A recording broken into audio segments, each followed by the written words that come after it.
வைத்தியசாலையில் நடந்த மோசமான செயல், 11 மாணவர்கள் ஆபத்தான நிலையில். சம்பள உயர்வு கோரி தொழிலாளர்கள் போராட்டம், அச்சுறுத்தும் தோட்ட நிர்வாகம். ஆபத்தான நிலையில் இலங்கை தொடருந்து சேவைகள், மக்களுக்கு ஏற்படவுள்ள சிரமம். பிறப்பு திருமணங்கள் மற்றும் இறப்பு சான்றிதழ்கள் தொடர்பில் வெளியான தகவல்.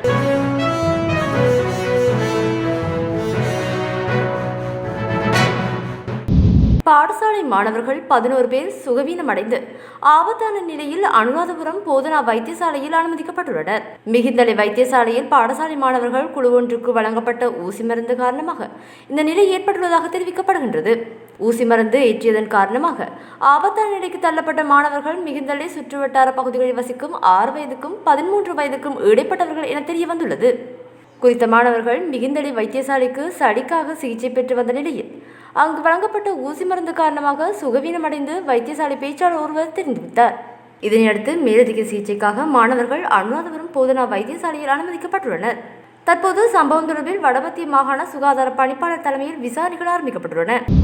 தமக்கான நாள் சம்பளமாக நிர்ணயிக்கப்பட்டுள்ள 1700 ரூபாவை வழங்குமாறு பெருந்தோட்ட நிறுவனங்களை வலியுறுத்தி தலவாக்கலை நானூய தோட்ட தொழிலாளர்கள் போராட்டம் ஒன்றை முன்னெடுத்துள்ளனர். குறித்த போராட்டமானது நேற்று மேற்கொள்ளப்பட்டுள்ளது. இதன்போது சம்பள உயர்வை வழங்க மறுக்கும் நிறுவனங்கள் தோட்டங்களை விட்டு வெளியேற வேண்டும் என தெரிவித்து தோட்ட தொழிலாளர்கள் போராட்டத்தில் ஈடுபட்டிருந்தனர்.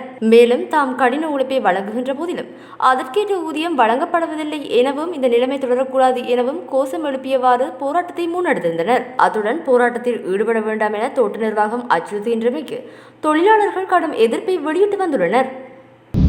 மலையகத்திற்கான தொடருந்து சேவைகள் பாதிக்கப்பட்டுள்ளதாக தொடருந்து திணைக்களம் தெரிவித்துள்ளது. கொழும்பு கோட்டையிலிருந்து பதுளை நோக்கி பயணித்த தொடருந்து பண்டாரவளை மற்றும் கீலோயாவிற்கு இடையில் தடம் புரண்டுள்ளது.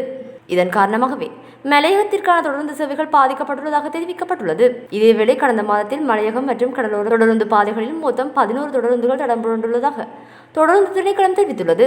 தொடர்ந்து தண்டவாளங்கள், தொடர்ந்து என்ஜின்கள், பெட்டிகள் மற்றும் புவியியல் காரணங்களினால் ஏற்பட்ட பராமரிப்பு பிழைகள் காரணமாகவே தொடருந்துகள் தடம் புரண்டுள்ளதாக தெரிவிக்கப்பட்டுள்ளது. விசாரணைகளின்படி பெரும்பாலான தொடருந்துகள், என்ஜின்கள் மற்றும் பெட்டிகளில் உள்ள சக்கரங்களில் ஏற்பட்டுள்ள கோளாறு காரணமாக தடம் புரண்டுள்ளதாக தெரிவிக்கப்பட்டுள்ளது. குறிப்பாக மலையக பாதையில் தண்டவாளங்களின் மோசமான பராமரிப்பு காரணமாக சில தொடருந்துகள் தடம் புரண்டுள்ளன. இப்பகுதியில் புவியியல் சூழ்நிலை காரணமாக பெரும்பாலான தொடருந்து பாதைகள் பழுது பார்க்க முடியாத நிலையில் உள்ளதாகவும் மேலும் தெரிவிக்கப்பட்டுள்ளது.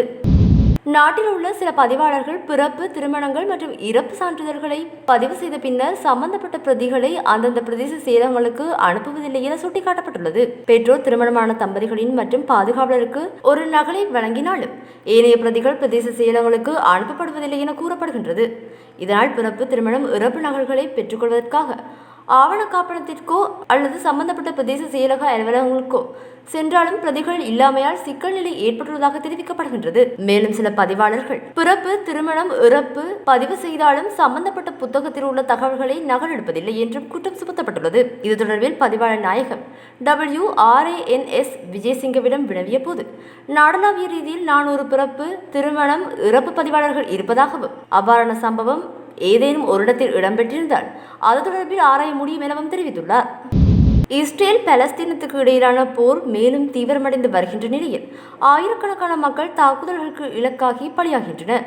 அத்துடன் பலர் உடல் உறுப்புகளை இழந்து தவிக்கின்றனர். இப்போரின் தீவிரத்தை கண்ட உலக நாடுகள் இதனை நிறுத்த கோரி பல வழிகளில் வலியுறுத்தி நிற்கின்றன. ஆனால் இரு நாடுகளுக்கும் அதனை ஏற்பதாக இல்லை. ஹமாஸ் அமைப்பினரை முற்றாக அளிக்கும் வரையில் ஓயப்போவதில்லை என்ற குறிக்கோளுடன் இஸ்ரேல் காசாவை சுற்றி வளைத்து தாக்குதல் நடத்தி வருகின்றது. இந்நிலையில் பொதுமக்கள் குடியிருக்கும் பகுதிகள், தஞ்சமடைந்திருக்கும் பகுதிகள் என ஒரு இடத்தையும் விடாது தாக்குதல்களில் இஸ்ரேல் முன்னேறி வருகிறது. இவ்வாறு இருக்க கடந்த 24 மணித்தியாலங்களில் மக்கள் குடியிருக்கும் பகுதிகளில் இஸ்ரேல் நடத்திய தாக்குதலில் 141 பேர் உயிரிழந்ததோடு 400 பேர் படுகாயமடைந்துள்ளனர். நாளுக்கு நாள் காசா பகுதியில் உயிரிழப்பவர்களின் எண்ணிக்கை அதிகரித்துக் கொண்டே செல்கின்றது. இதுவரையில் காசா பகுதியில் பலியானவர்களின் எண்ணிக்கை 38,584 உயர்ந்துள்ளதோடு 88,800 பேர் காயமடைந்துள்ளனர் என்று காசாவின் சுகாதார அமைச்சகம் தெரிவித்துள்ளமை குறிப்பிடத்தக்கது. 2024 ஐரோப்பிய சாம்பியன்ஷிப் இறுதிப் போட்டியில் இங்கிலாந்தை வீழ்த்தி ஸ்பெயின் சாம்பியன் பட்டத்தை வென்றுள்ளது. இதன்படி 2-1 என்ற கோல் கணக்கில் இங்கிலாந்தை ஸ்பெயின் வீழ்த்தியது. இதன் மூலம் ஸ்பெயின் 4வது முறையாக ஐரோப்பிய கோப்பை கால்பந்து சாம்பியன்ஷிப் வென்றுள்ளது. இறுதிப் போட்டியில் பெர்லின் நகரில் இடம்பெற்றிருந்தது. இந்த போட்டியில் முதல் பாதியில் இரு அணிகளுக்கும் கோலடிக்கும் முயற்சியை தீவிரம் காட்டியிருந்தன. எனினும் எந்த அணிகளும் கோல் அடிக்க முடியவில்லை. எனும் போட்டியின் இரண்டாம் பகுதியில் 47வது நிமிடத்தில் ஸ்பெயின் அணியின் நிகோ வில்லியம்ஸ் முதல் கோலை அடித்து அணியை முதலிலைப்படுத்தினார். அப்போதிருந்து போட்டி சூடுபிடிக்க தொடங்கியது. இங்கிலாந்து அணி கோல் அடிக்கும் முயற்சியில் கடுமையாக ஈடுபட்டிருந்தது. இதன் பலனாக 73வது நிமிடத்தில் இங்கிலாந்து அணி தனது முதல் கோலை அடித்தது. இதனால் இரு அணிகளுக்கும் 1-1 என்ற ரீதியில் சமநிலையில் இருந்தபோது 86வது நிமிடத்தில் ஸ்பெயின் அணியின் மைக்கேல் ஓயர்சபால் மற்றும் கோலை அடிக்க இங்கிலாந்து அணியின் வெற்றி வாய்ப்பு பறிபோனது. இதன் மூலம் 1964, 2008 மற்றும் 2012க்கு பிறகு 4வது முறையாக ஸ்பெயின் 4வது முறையாக யூரோ கால்பந்து கிண்ணத்தை வெற்றி பெற்றது. யூரோ கிண்ண தொடரின் சிறந்த வீரராக ஸ்பெயின் நாடுகள் வீரர் என்ஜின் ரோட்ரி மற்றும் விங்கர் லைமன் ஜமல் ஆகியோர் தேர்வு செய்யப்பட்டனர். அணியை வெற்றிக்கு அழைத்து சென்றதில் இருவர் முக்கிய பங்காற்றினர். சிறந்த இளம் வீரராக தெரிவு செய்யப்பட்ட லாமின் ஜமல் பிரான்சுக்கு எதிரான அரையிறுதிப் போட்டியில் தீர்க்கமான கோலை போட்டதுடன் போட்டித் தொடரில் 4 அசிஸ்டையும் பெற்று அசத்தினார். இறுதிப் போட்டியில் நிகோ வில்லியம்ஸின் கோலுக்கு வழிவகுத்தவர் 17 வயதான ஜமல் ஆவார். இதேவேளை அதிக கோல்கள் அடித்ததற்காக 6 வீரர்கள் தங்க காலணியை பகிர்ந்து கொண்டனர்.